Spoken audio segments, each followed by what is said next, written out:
juara. Coba sawangan sithik wae perjuanganku. Bayangkan jika cerita kita ini bisa membuatmu bahagia.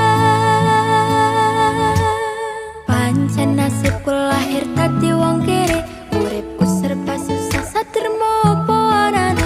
Pengen cinta-cintaan ben padha karo liyane, tapi sadar diri aku rong iso piye-piye.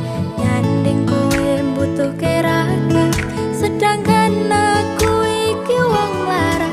Wis kalah rupa ra sugih bondo, cintaku nekat paitan gedene rasa. Aku pancen ora sempurna, gampang terluka, tapi yen wis bab setia aku juara. Coba sawangan sithik wae perjuanganku.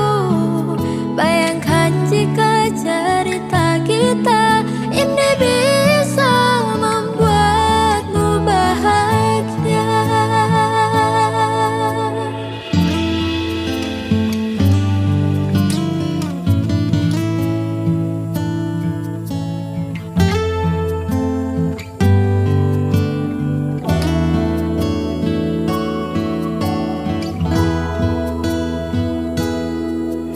Kenapa wong kere selalu dicapakan? Mental health hatiku wajur, remuk kau abaikan. Tetahunan kepikiran selalu terbayang-bayang. Meski disepelekan ku coba mengusahakan. Seprono sampai ku berjuang, cintaku takkan pernah lekang. Kowe tetap tak sanding, rasaku tak berpaling. Aku tiada tanding, ku pastikan happy ending. Aku pancen ora sempurna, gampang terluka, tapi yen wis bab setia aku juara. Coba sawangan sithik wae perjuanganku. Bayangkan jika cerita kita ini bisa membuatmu bahagia.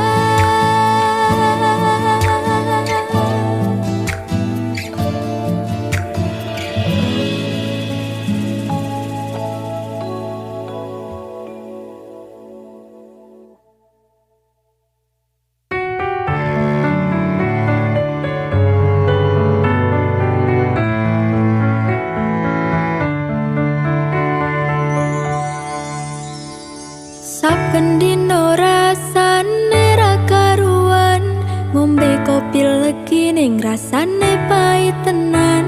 Mangan mangut lele rasane kok padha tempe. Opo koyo ngene rasane wong ora duwe. Cintaku mbok yo sampun lenesu, nesu kabeh iso. Rasah kudu nganggo cucu emanen paras bagus mundak beda karo atimu. Rungokno tembangan manisku. Duh sayang ngapunten saestu, yen dereng saged nuruti apa karepmu. Tapi ojo sumelang, ono dino liyane bakal tak upayake. Mbok kepiye carane? Tresnaku ora bakal luntur, sayangku ora bakal koyo senajan kahanane bubrah. Aku bakal setia, ora mungkin mendua. Matur suwun sampun ono ngencanine saben dino.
bubrah.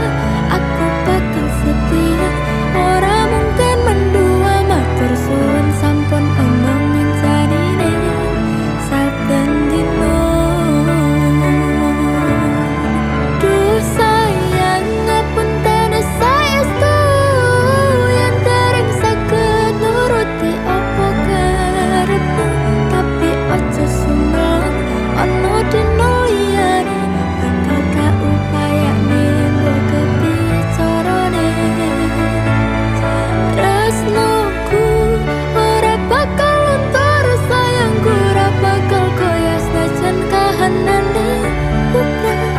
Aku bakal setia, ora mungkin mendua. Matur suwun sampun ana ngencanine saben dina.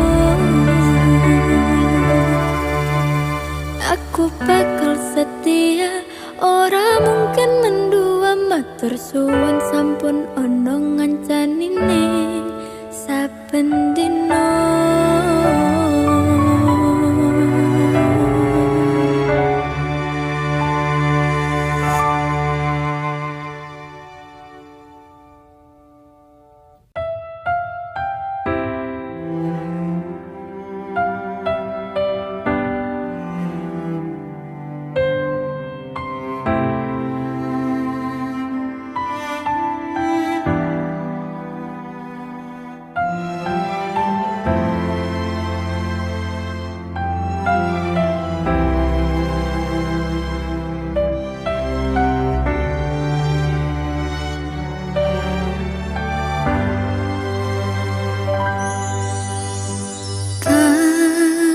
Ceritani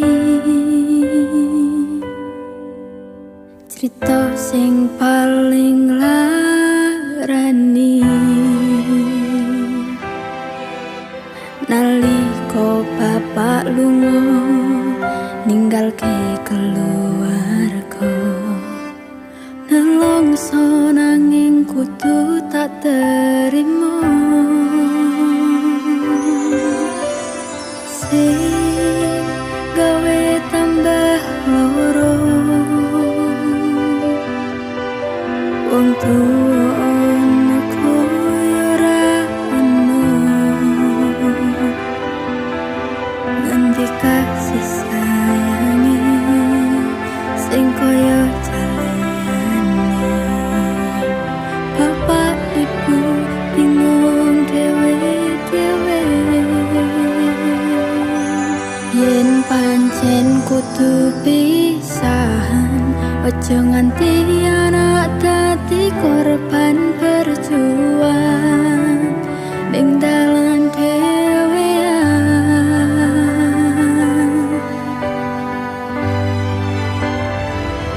Ora ono sing njaluk dilahirke nang keluarga sing koyo ngene. Tak tompo apa anane, kabeh kahanane. Yen pancen ngene iki takdire, kudu iso kuat balungane. Berkerati sanggo tuane, kudu iso ngadeg dhewe, ra ono cekelane. Ngene anak sing rusak omahe.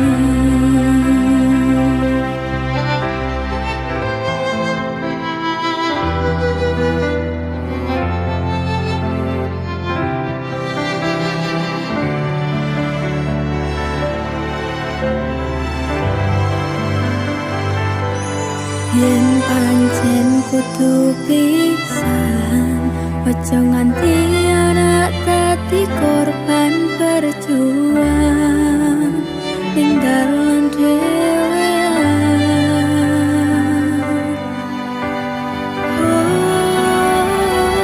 Ora ono sing jauh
sampun tiba wancine iso nyanding kowe saben dinane senajan akeh rupi dolan godho tresnoku karo kowe orang liya susah bunga hati lakoni bareng-bareng dungo lelah muga iso dadi lilah tulung kuatno atimu ngadepi tingkah lakuku do sayang sigarane nyawaku bakal tak jaga tresnamu tulung jaga menatimu kancani nulis cerita uripku ya mung kowe ning atiku ra ono liyane selawase bebarengan tekan patine kula tampi nikahipun Hanifah putra estri Bapak Widodo ing kula kanthi mas kawin 12 gram emas lan arta 296,36 dolar kula bayar kontan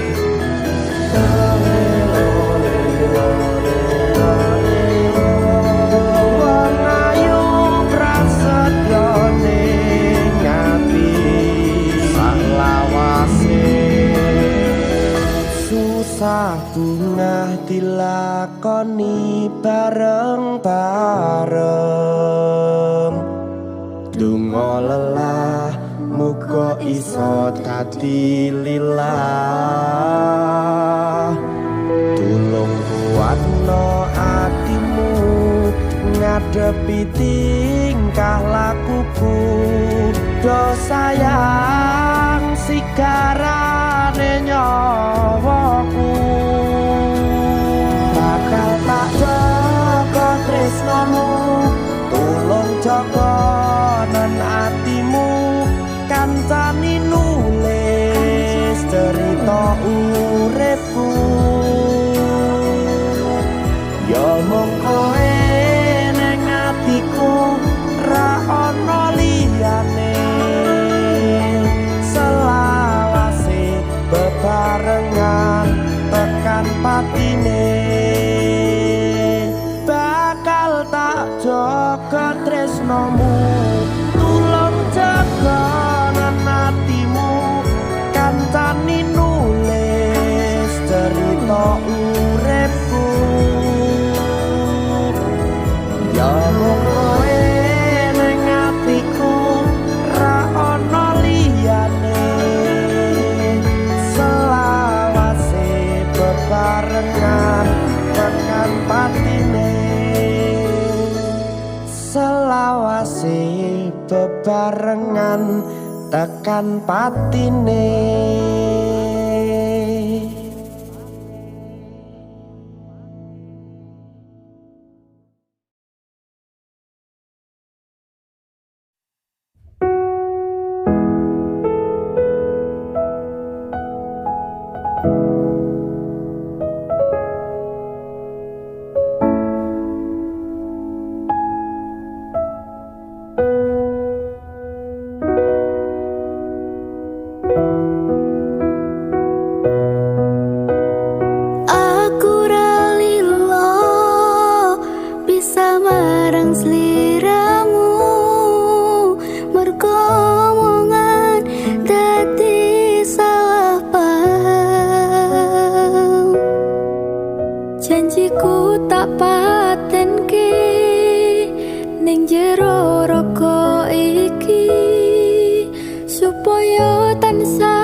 pisah percaya endingnya indah.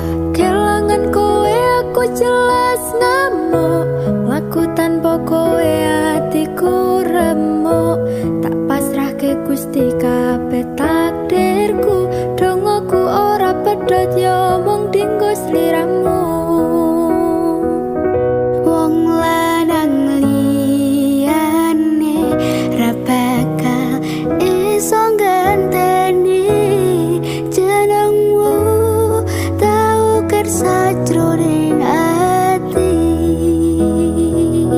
Pengen ku siji nyanding sliramu, tekan ku mati dongoku ra bakal mandeg sedurung sliramu bali. Tok duwake ora apa-apa tresnoku, tekan ku mati sing penting rasaku sateruse ana ning jero ati ning atimu. Gedene cintaku luar biasa, jelas paling tulus sak dunia.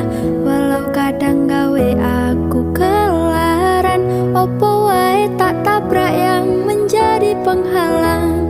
Tresno tekan matiku mung sampean, ra ono mung tirelehku berjuang. Kudu dadi siji ora urusan, sampai pada tujuan Tuhan mohon izinkan. Wong lanang liyane ra bakal iso ganteni jenengmu, tak ukir sajroning ati. Pengen ku siji nyanding sliramu, tekan ku mati dong aku ra bakal mandeg sedurung sliramu bali. Tok duwake ora apa-apa tresnoku, tekan mati sing penting rasaku sateruse ana ning jero ati ning atimu. Pengen ku siji nyanding sliramu, tekan ku mati dongoku ra bakal mandeg sedurung sliramu bali. Tok duwake ora apa-apa tresnoku, tekane mati sing penting rasaku sateruse ana ning jero ati ning atimu.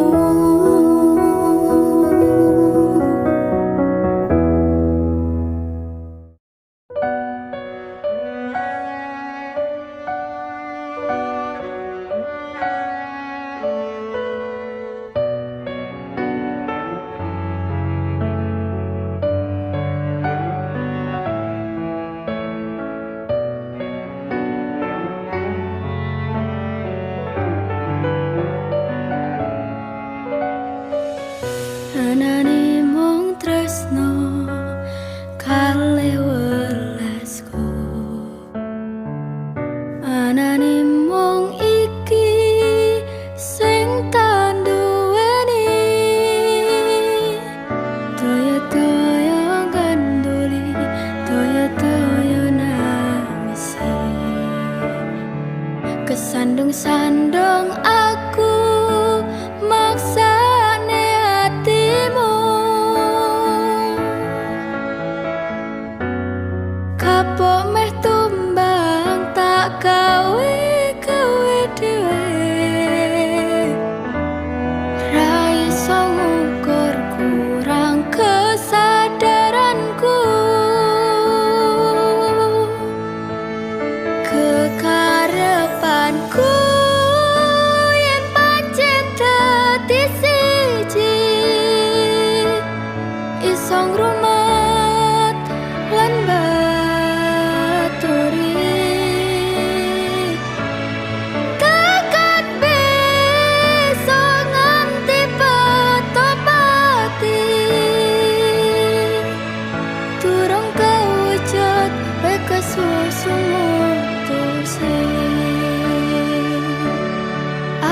sembrono ning rasa piro malah dadi perkara nanging rapopo ketulo-tulo dadi tulisan kanggo cerita tuwa.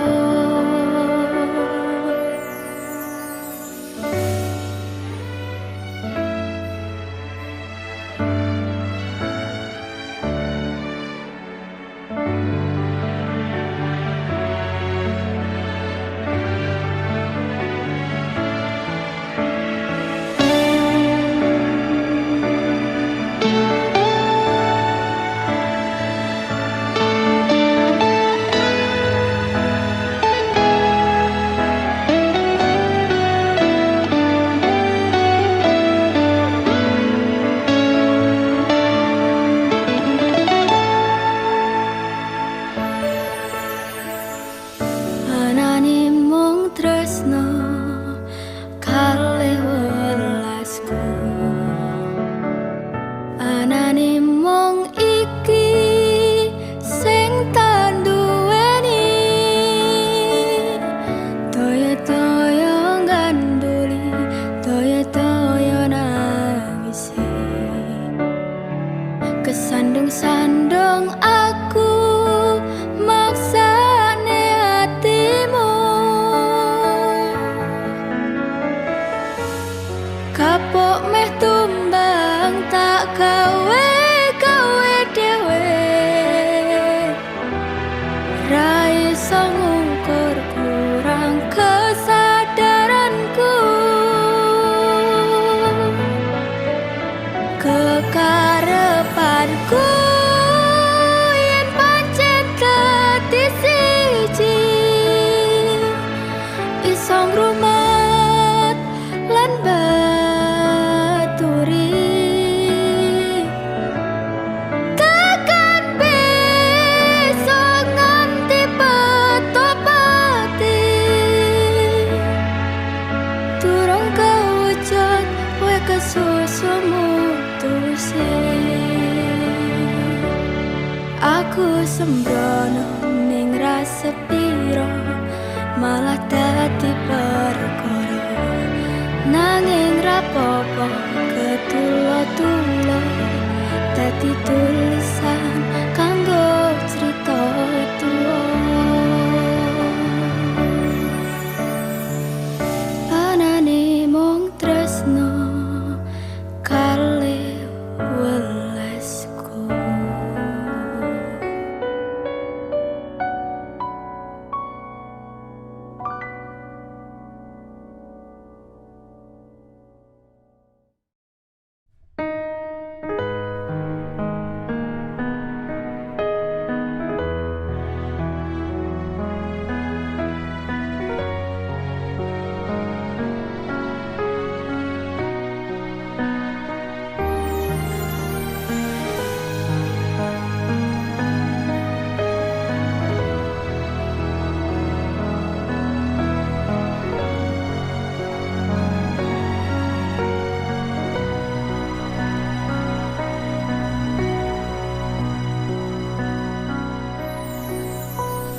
Masaku bali arep nepati janji, tak jaluk kowe ra ngapusi, lungaku wingi amung golek rejeki, tak bukteke kowe aja mbeto ati.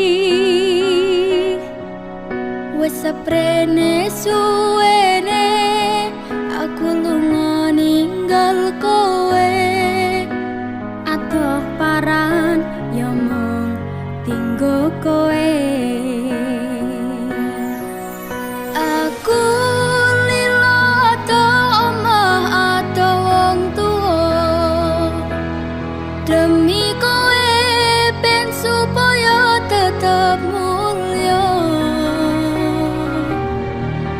Tres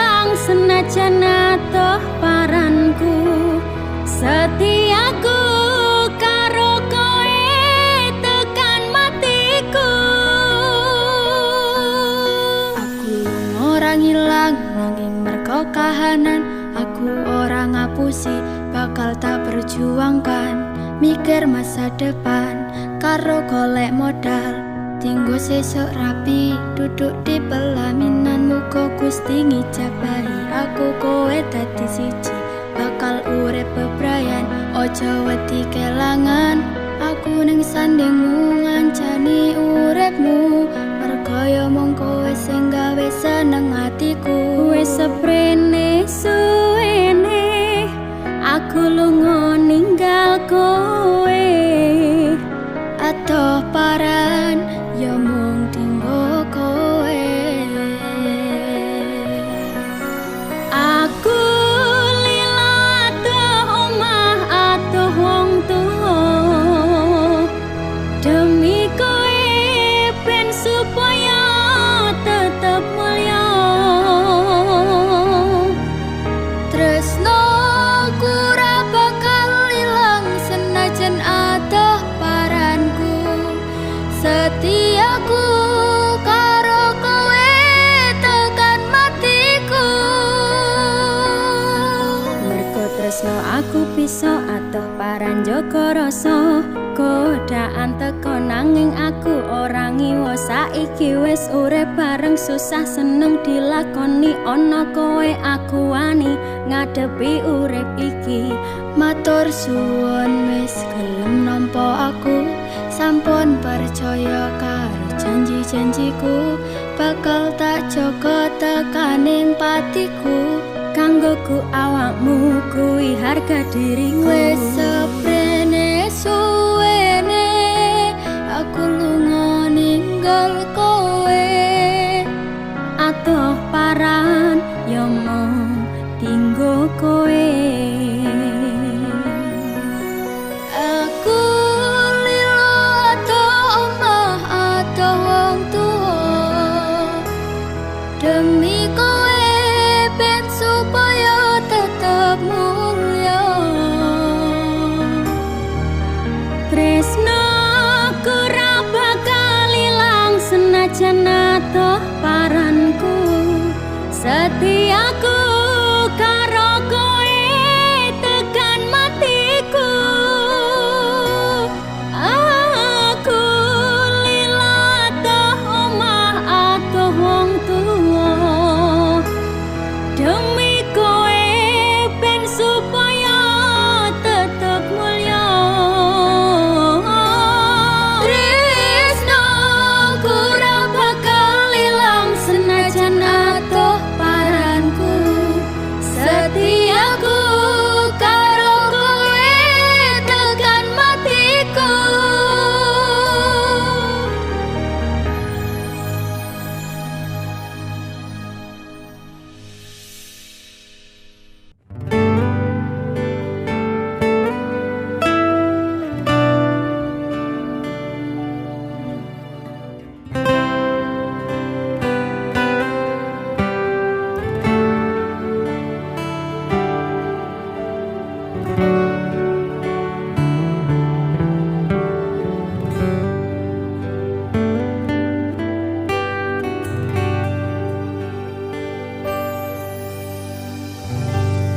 isih kerep sok keling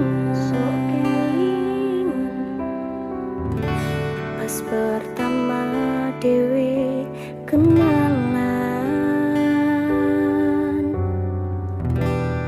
kowe curhat warna-warna saiki ningkari cerita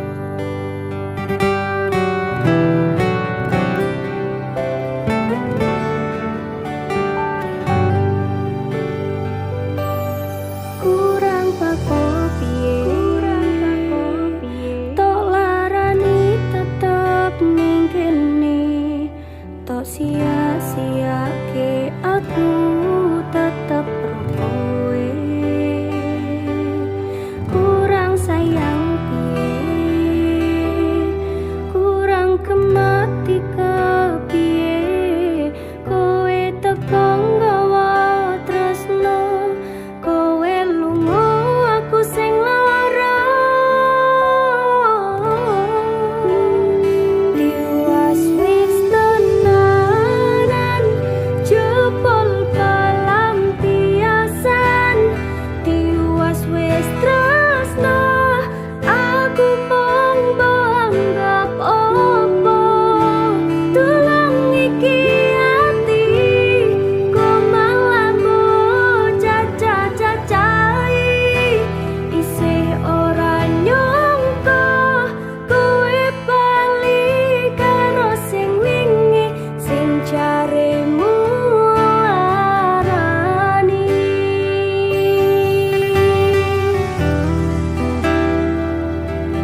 Kula niki kuat ning pas we ninggal lunga wektune mboten tepat lagi bungah-bungah nyawang semu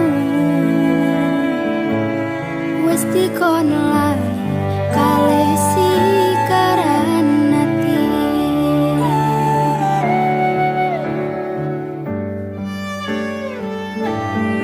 meleo sayang aku sing berjuang nipon tampan teng ben ra kurang dengan gampang sampean ninggal saya tanpa mikir ke kabeh sing wis berjalan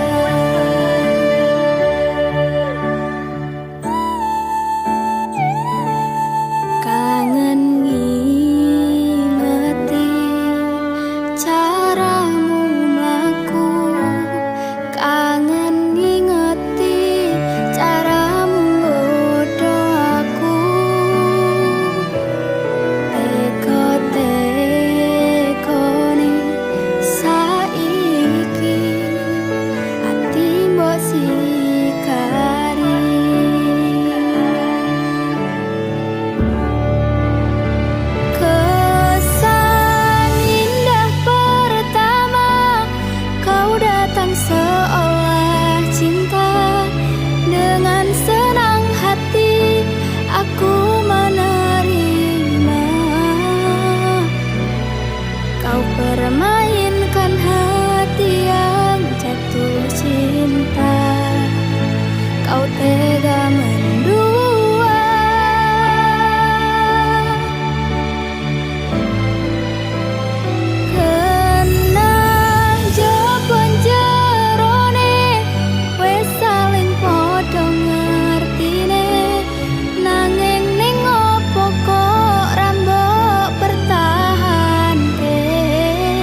Sumilir angin wengi ngobati loroku,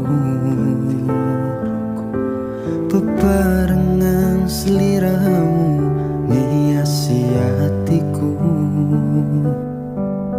Nyamanku ngomro kowe ora ono liyane. Sayangku aku tresno sliramu. Duh sayang tresnoku iki ora bakal ilang. Janji setyaku ini aku isih kelingan. Koyo langit rembulan bakal tansah sesandingan. Tresnoku lan tresnomu bakal terus bersatu.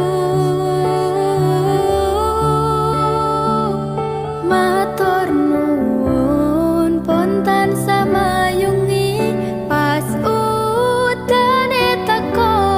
Ora ono sing iso ganteni kowe sing tak tresno. Rasa sayang iki ra bakal luntur saenteke umur. Kowe rasa sumelang sayang.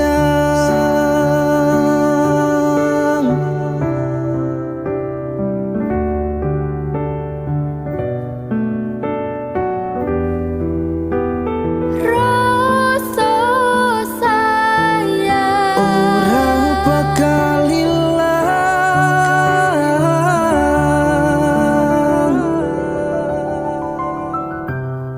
genggaman tangan iki.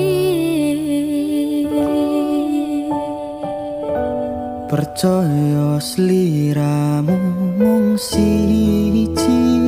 Dongoku ora bakal bisa karo kowe, selawase bakal bunga.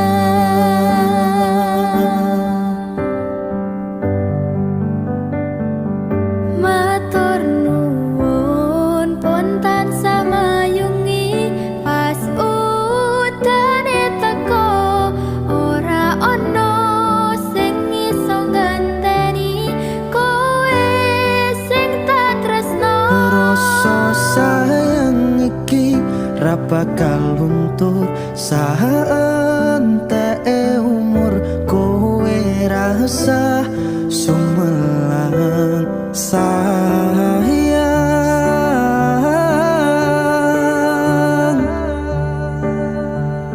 Tresno iki tulus marang sliramu wong bagus.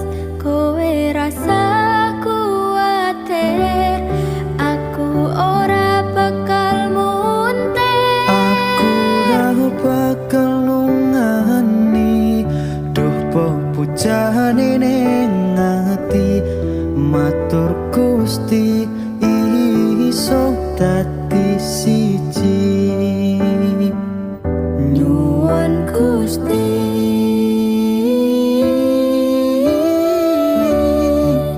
bakal dadi siji.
titipane Gusti,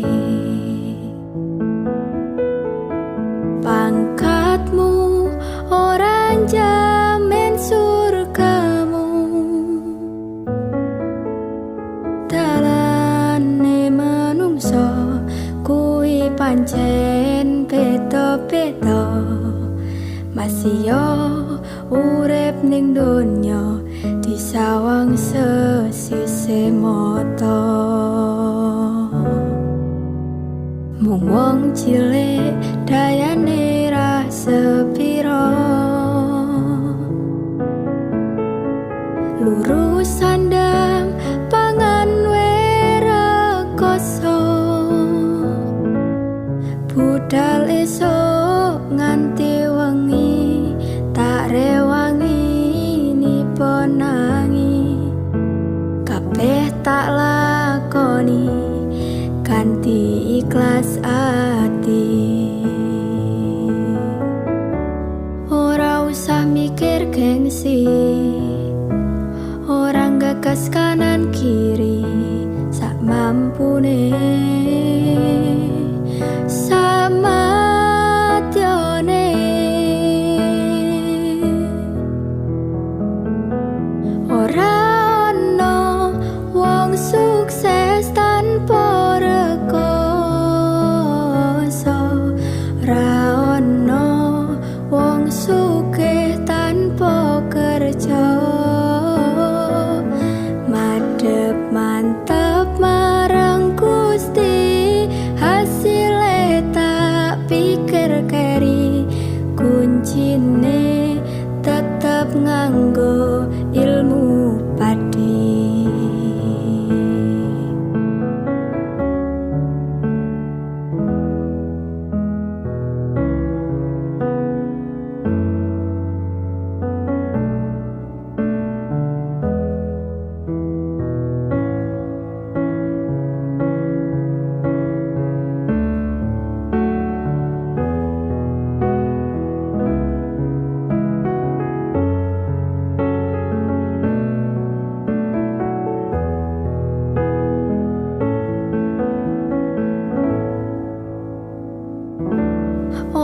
usah mikir gengsi, orang gegas kanan kiri, sak mampune,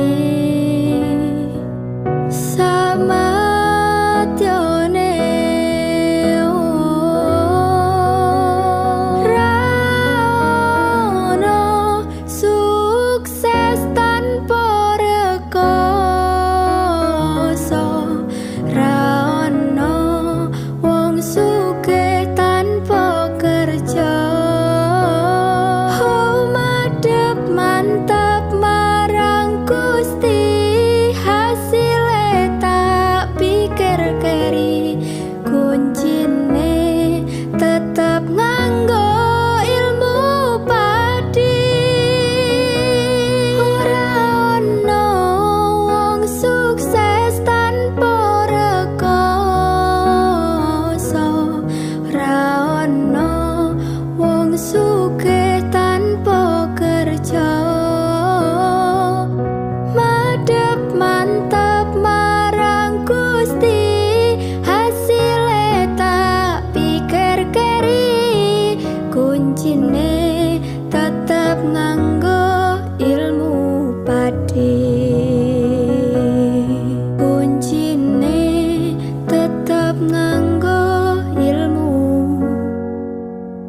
padi.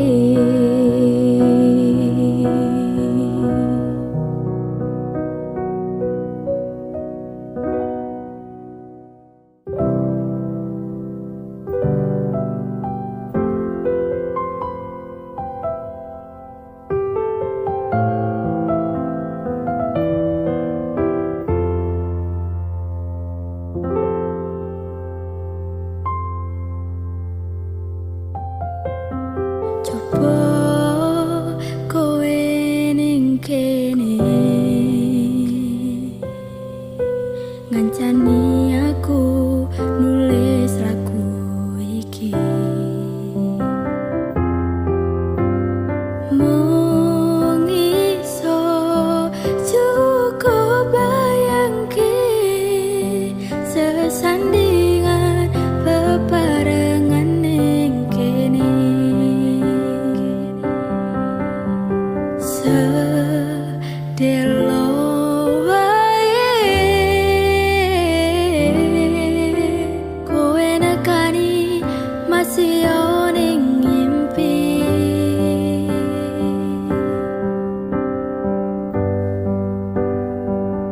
Rasane kangen tenan, rasane ra iso ketemu amarga kahanane. Mugi-mugi kowe iso njaga tresnomu nganti besok aku lan kowe iso ketemu.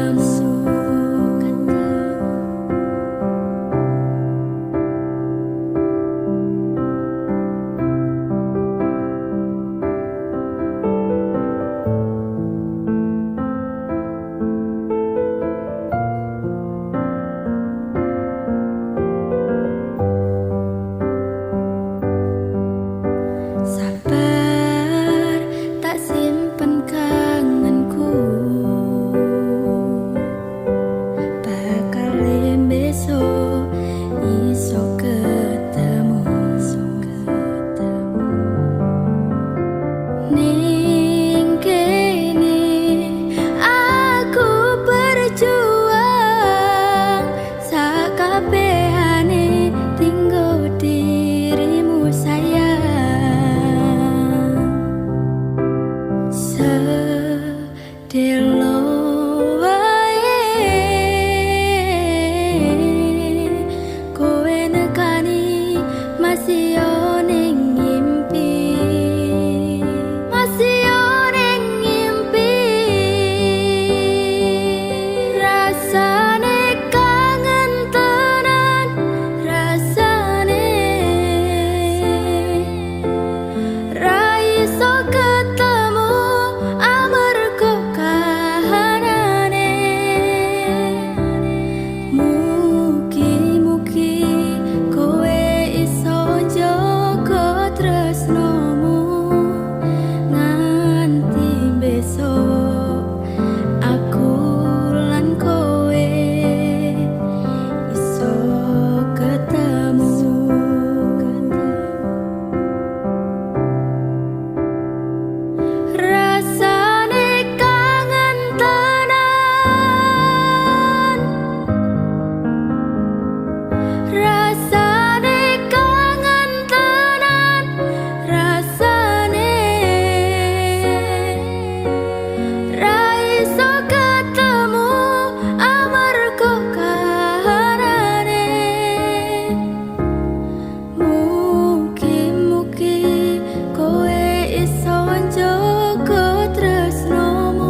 rembulan kae sumunar nyawang aku ro koe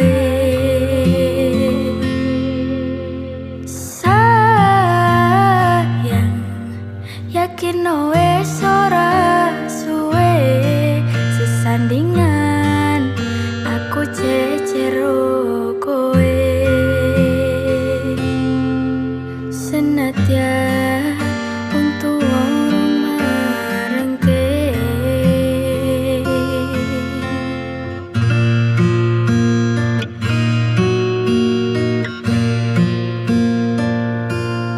ombak gede tak seberangi banjir bandang tak tataki penting aku kowe iso dadi siji gunung jeblok tak jak ngopi skoro geni tak ngonglangi opo meneh mung lawan bapakmu kuwi mesti tak ladeni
Aku mangan ora njaluk kowe sing ngopeni aku tuh kowe urusono uripmu dhewe-dhewe.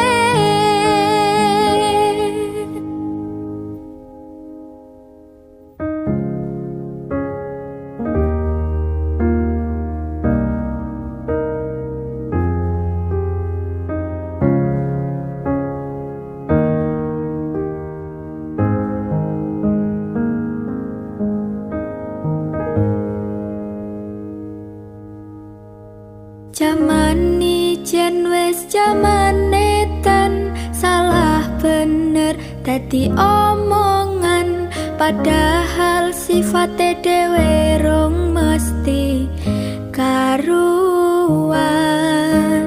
Aku mangan ora njaluk kowe sing ngopeni aku tuh kowe urusono uripmu dhewe-dhewe.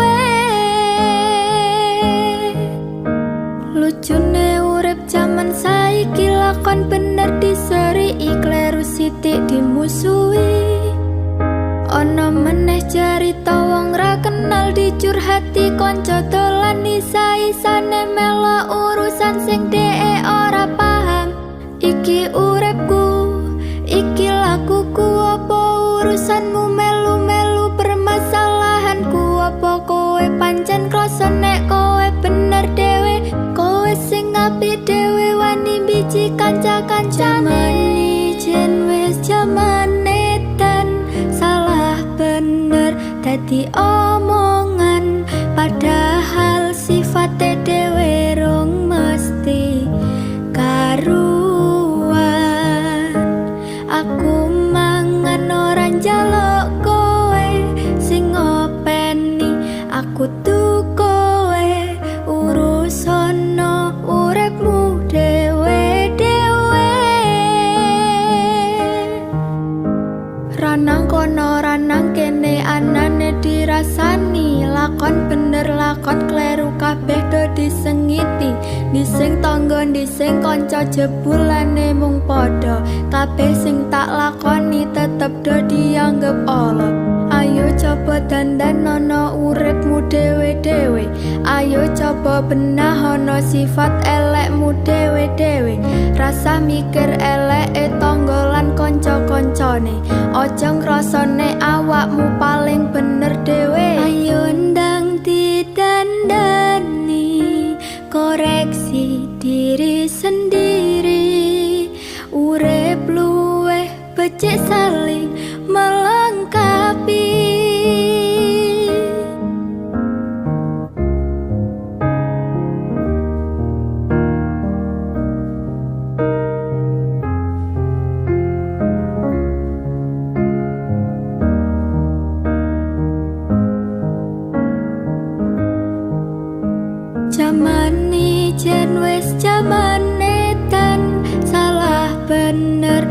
dadi omongan padahal sifatnya dhewe rong mesti karuan.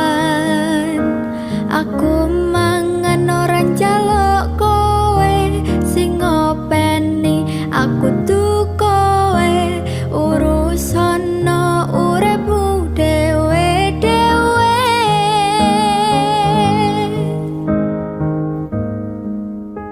Jaman ijen wis jaman edan, salah bener dadi omongan padahal sifatnya dhewe